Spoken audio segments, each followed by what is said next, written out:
जय श्री कृष्णा मित्रों, आज की इस प्रस्तुति में हम आपको श्रीमद् भगवद गीता की प्रथम अध्याय के तीसरे श्लोक की व्याख्या की जानकारी देने का प्रयास कर रहे हैं। पश्यतां पाण्डुपुत्राणाम् आचार्य महतिं च मुं व्यूढां द्रुपदपुत्रेण तव शिष्येण धीमता।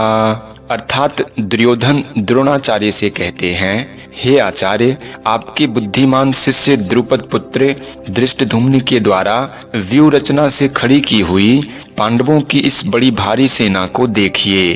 आचार्य मित्रों, द्रोण के लिए आचार्य संबोधन देने में दुर्योधन का यह भाव मालूम देता है कि आप हम सबके कौरवों और पांडवों के आचार्य हैं। शस्त्र विद्या सिखाने वाले होने से आप सबके गुरु हैं, इसलिए आपके मन में किसी का पक्ष या आग्रह नहीं होना चाहिए।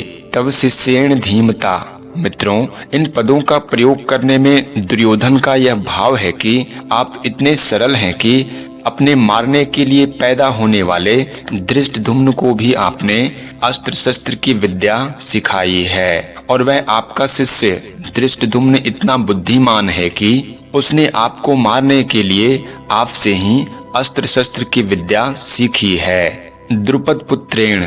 मित्रों, यह पद कहने का आशय है कि आपको मारने के उद्देश्य को लेकर ही द्रुपद ने याज और उपयाज नामक ब्राह्मणों से यज्ञ कराया, जिससे धृष्टद्युम्न पैदा हुआ।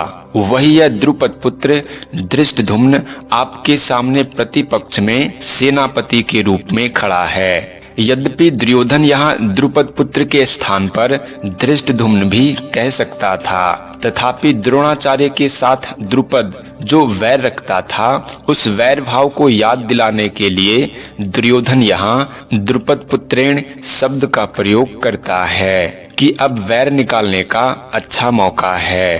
पांडुपुत्राणाम एताम व्यूढाम महतीम चमोम पश्य। मित्रों, द्रुपद पुत्र के द्वारा पांडवों की इस व्यूहाकार खड़ी हुई बड़ी भारी सेना को देखिए। तात्पर्य है कि जिन पांडवों पर आप स्नेह रखते हैं, उन्हीं पांडवों ने आपके प्रतिपक्ष में खास आपको मारने वाले द्रुपद पुत्र को सेनापति बनाकर व्यूह रचना करने का अधिकार दिया है।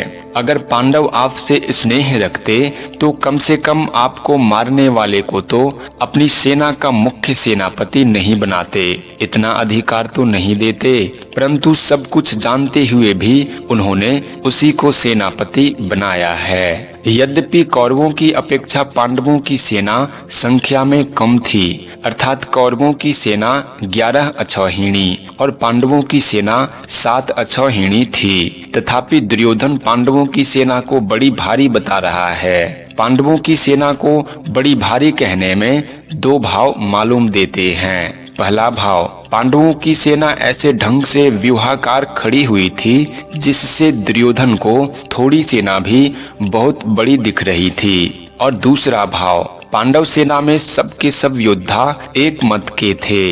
इस एकता के कारण पांडवों की थोड़ी सेना भी बल में उत्साह में बड़ी मालूम दे रही थी, और ऐसी सेना को दिखाकर दुर्योधन द्रोणाचार्य से यह कहना चाहता है कि युद्ध करते समय आप इस सेना को सामान्य और छोटी न समझें, आप विशेष बल लगाकर सावधानी से युद्ध करें। पांडवों का सेनापति है तो आपका शिष्य द्रुपद पुत्र ही, अतः उस पर विजय करना आपके लिए कौन सी बड़ी बात है। एताम पश्य कहने का तात्पर्य है कि यह पांडव सेना युद्ध के लिए तैयार होकर सामने खड़ी है, अतः हम लोग इस सेना पर किस तरह से विजय कर सकते हैं, इस विषय में आपको जल्दी से जल्दी निर्णय लेना चाहिए।